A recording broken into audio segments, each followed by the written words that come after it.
ഇന്നത്തെ സാധനം ഇന്ന് നമ്മൾ പറയുന്നത് റാബിറ്റ് R1. കുറെ ആൾക്കാർ ഈ സാധനം ഇതിന് മുമ്പേ കണ്ടിട്ടുണ്ടാവും. ഇതിന്റെ ലോഞ്ചിങ് ടൈമിൽ പറഞ്ഞിരുന്നത് AI വിഷ്വൽ അസിസ്റ്റന്റ് അല്ലെങ്കിൽ ഒരു AI അസിസ്റ്റന്റ് സ്മാർട്ട് ഫോണിൽ ഉപയോഗിക്കുന്ന എല്ലാ ഫീച്ചറുകളും ഉപയോഗിക്കാൻ പറ്റും, അതിൽ കൂടുതൽ ഉപയോഗിക്കാൻ പറ്റും, നെക്സ്റ്റ് തലമുറയിലേക്ക് അപ്ഗ്രേഡ് ചെയ്യും, ഉയർത്തിവിടും അപ്പോൺ ദ ഹൈ എന്നൊക്കെ പറഞ്ഞ് കൊണ്ടുവന്ന ഒരു യമണ്ടൻ AI വിഷ്വൽ അസിസ്റ്റന്റ് ഇപ്പം എന്തായി?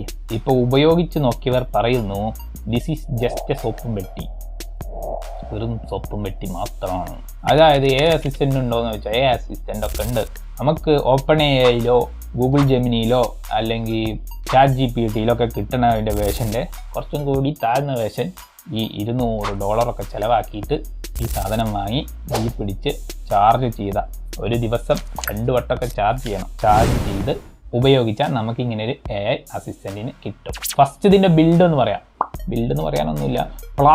പക്ക പ്ലാസ്റ്റിക് ബോഡി, ഇളിച്ച ഓറഞ്ച് കളർ അന്തസ്, ഫ്രണ്ടിലൊരു സ്ക്രോളിംഗ് വീല്, സൈഡിലൊരു പ്രസ് ബട്ടൺ, പിന്നെ ഒരു ബ്ലാക്ക് സ്ക്രീനും. ഹൈലൈറ്റ് എന്തെന്ന് വെച്ചാൽ സ്ക്രീന് ടച്ച് അല്ല, പാർഷ്വലി ടച്ച് അല്ല. നമുക്ക് എന്തെങ്കിലും കമാൻഡ് ആയിട്ട് എന്തെങ്കിലും ടൈപ്പ് ചെയ്ത് കൊടുക്കാനുണ്ടെങ്കിൽ 2 വട്ടം സൈഡിൽ ഞെക്കുക, ഇതിൽ കീബോർഡ് പോപ്പപ്പ് ചെയ്ത് വരും, അതിൽ നമുക്ക് ടൈപ്പ് ചെയ്യാം, അപ്പം ടച്ച് വർക്ക് ചെയ്യും. അല്ലാത്ത ഒരു ഓപ്ഷനിലും ടച്ച് വർക്ക് ചെയ്യില്ല. അതെന്ത് ഫ്യൂച്ചർ ടെക്നോളജിയാണ് എന്ന് എത്ര ആലോചിച്ചിട്ട് മനസ്സിലാവുന്നില്ല.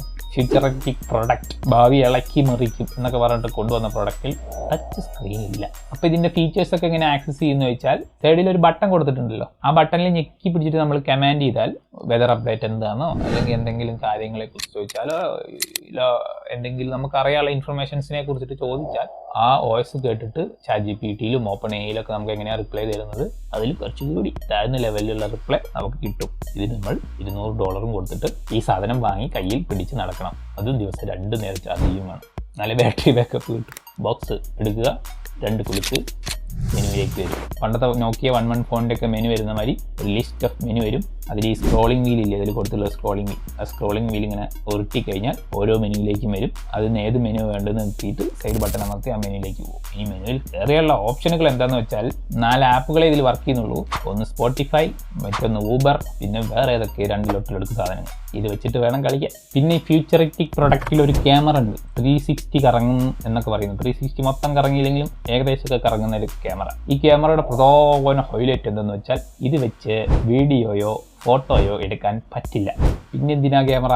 ഈ ക്യാമറ വെച്ച് നമുക്ക് ഫ്രണ്ടിൽ കാണുന്ന എന്തെങ്കിലും ഉണ്ടെങ്കിൽ അതൊന്ന് സ്കാൻ ചെയ്യാം, എന്നിട്ട് ചോദിക്കാം ഇതെന്താന്ന്. അപ്പോൾ അതെന്താന്ന് പറയും. ഇതിനിത് വാങ്ങണോ? നിർബന്ധമില്ല. OpenAIയിൽ ഇതൊക്കെ ഫീച്ചേഴ്സ് ഇപ്പോൾ ഉണ്ട്, സ്കാൻ ചെയ്താൽ മതി, അറിയും. ഫോൺ വാങ്ങിയപ്പോൾ വരെ OpenAIയിൽ ഒരു $1000 കൊടുത്ത് സബ്സ്ക്രിപ്ഷൻ കൊടുത്താൽ മതി. Futuristic product. ഇനി നമ്മൾ ഈ മെനുവിലൊക്കെ പോയി ആവശ്യമുള്ള കാര്യങ്ങളൊക്കെ ചെയ്തു. ഇനി ഒന്ന് ബാക്കോട്ട് വരണം. മെനുവിൽ നിന്ന് ഏറ്റവും ടോപ്പിൽ പോയിട്ട് അവിടെ നമ്മൾ 1-1-ലൊക്കെ ബാക്ക് കൊടുക്കില്ലേ, അതേപോലെ ഏറ്റവും ടോപ്പിൽ ബാക്ക് ഉണ്ടാവും. സ്ക്രോൾ ചെയ്ത് അങ്ങോട്ട് കൊണ്ടുപോവുക, എന്നിട്ട് സൈഡ് ബട്ടൺ ഞെക്കുക, ബാക്കോട്ട് പോകും. Feature bright.